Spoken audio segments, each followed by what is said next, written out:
আমাদের থেকে সেনসিটিভ চাকরি, আমাদের থেকে দায়িত্বপূর্ণ চাকরি পৃথিবীর কোনো সম্প্রদায় করে না।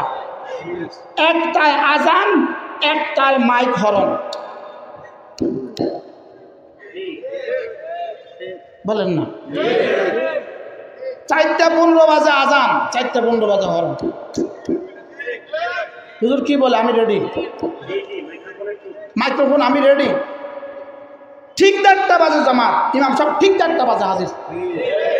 এর থেকে সেনসিটিভ, এর থেকে দায়িত্বপূর্ণ আরেক সম্প্রদায় দেখান। কি ভাই?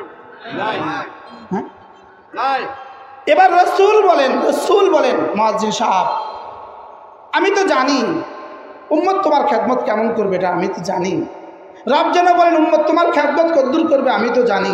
যাও, আমি কথা দিলাম হাসরের ময়দানে তোমার গর্দানকে সকল উপর উঠায় দিব, যাও। কি হয়? এবার পুরস্কারটা কেমন? এবার ইমাম সাহেবকে বলেন, ইমাম সাহেব আমি তো জানি এরা টাইলসে খরচ করবে কোটি টাকা, কিন্তু তোমার বেতন দিবে 6,000 টাকা। বাস্তব না বাস্তব? এই জন্য যাও, কথা দিলাম তোমার পেছনে যতজন নামাজ পড়বে যাও, সবাইকে একসাথে যা দিব তোমার হাসরের মধ্যে একসাথে সব দিয়ে দেবো, যাও। এবার পুরস্কারটা কেমন? ফাবিযালিকা ফালইফরাহু কুল বিফদলিল্লাহি ওয়া বিরহমাতিহি ফাবিযালিকা ফালইফরাহু হুয়া খায়রুম মিম্মা ইয়াজমাউন।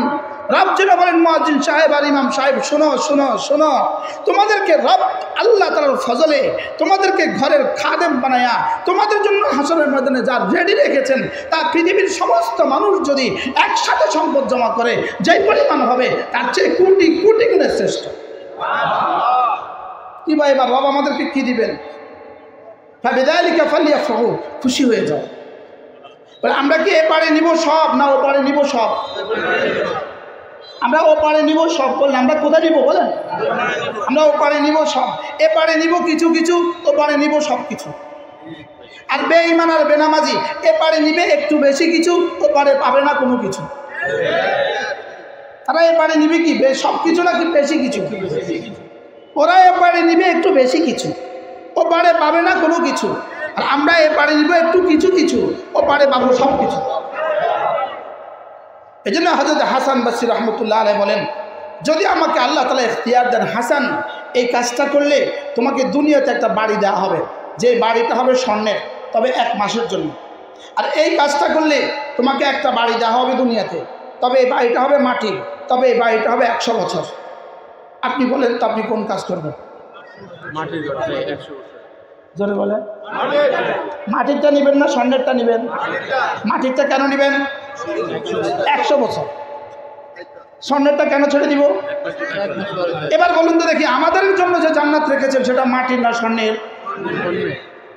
জান্নাত যেটা রেখেছেন মাটির না স্বর্ণের? চিরস্থায়ী না ক্ষণস্থায়ী? আমাদের লস কোথায়? সুবহানাল্লাহ বলেন। কি বলেন? আমাদেরকে দিচ্ছেন মাটির না স্বর্ণের? স্বর্ণের। চিরস্থায়ী না ক্ষণস্থায়ী? এর বিপরীতে বেঈমান আর বেনামাজিকে দিচ্ছেন মাটির না স্বর্ণের? মাটি। চিরস্থায়ী না ক্ষণস্থায়ী? আমরা লস কোথায়? এই জন্যই হুয়া খায়রুম মিম্মা ইয়াজমাউন ওয়া রিজকু রাব্বিকা খায়রুম ওয়া আবকা, ওয়া রিজকু রাব্বিকা খায়রুম ওয়া আবকা। মুয়াজ্জিন সাহেব দুনিয়াতে আজান দিয়ে মসজিদের খেদমত করে করে অল্প কটা বেতন নিয়ে বড় কষ্টে জীবনযাপন করেছ। মুয়াজ্জিন, তোমার একবার আল্লাহু আকবারের বিনিময়ে আমি তোমাকে যা দিব তা সারা পৃথিবীর সমস্ত বেঈমানের, সারা পৃথিবীর সমস্ত দুনিয়ার চেয়েও শ্রেষ্ঠ। ওয়া রিজকু রাব্বিকা খায়রুম ওয়া আবকা। সুবহানাল্লাহ বলেন, ওয়া রিজকু রাব্বিকা খায়রুম ওয়া আবকা। সুবহানাল্লাহ। এই জন্য আমরা যারা ইমাম মুয়াজ্জিন আছি খুশি হয়ে যান, বলেন আলহামদুলিল্লাহ। বলেন আলহামদুলিল্লাহ। ইমাম মুয়াজ্জিন সব সব বলেন আলহামদুলিল্লাহ। রব আমাদেরকে আল্লাহর ঘরের খাদেম বানিয়েছেন। রব আমাদেরকে কি বানিয়েছেন? আপনারা কায়নাতের শ্রেষ্ঠ মানুষ, আপনারা কায়নাতের শ্রেষ্ঠ মানুষ, আপনি পৃথিবীর শ্রেষ্ঠ মানুষ। তবে যে না বুঝে মনে মনে তারে বুঝাইব কোনজনে? যে না বুঝে তার নানুপুরি রহমতুল্লাহ বলতেন, নানুপুরি বলতেন যে না বুঝে মনে মনে তারে বুঝাবে কোনজনে? আমি যে পৃথিবীর শ্রেষ্ঠ মানুষ এটা যদি আমি না বুঝি তাহলে আর কে বুঝবে?